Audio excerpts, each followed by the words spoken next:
बॉलीवुड में भी मूसलाधार बारिश जारी है। शहर की सड़कें तालाब का मंजर पेश करने लगी। गलियों में बरसाती पानी खड़ा होने से शहरियों को मुश्किलात का सामना है। इस हवाले से मजीद तफसीलात जानते हैं नुमाइंदा रोज न्यूज अकील अहमद मलिक से। जी आगाह कीजिएगा। मानसून के पहले स्पेल ने ही जो है वो वासा की कारकर्दगी का पोल खोल दिया है और वासा के तमाम किए गए वादे जो है वो जो दावे हैं वो धरे के धरे रह गए हैं। इस वक्त मैं मौजूद हूँ गड़ा चौक चनियोट में, जहाँ पर आप मेरे अकब में देख सकते हैं कि पानी जो है उसके ढेर लगे हुए हैं, बल्कि दरिया की शक्ल इख्तियार किए हुए है।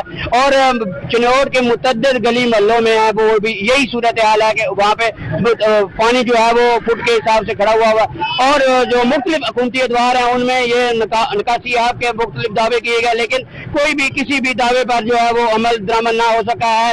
और मुख्तलिफ हुकूमती अदवार में भी हर बंदा जो है वो सिर्फ दावे ही करता चला गया, लेकिन उस पर कोई अमल दरामद ना हुआ, जिसकी वजह से चनियोट जो है वो निकासी आपके दरपेश मसाइल से दो चार है।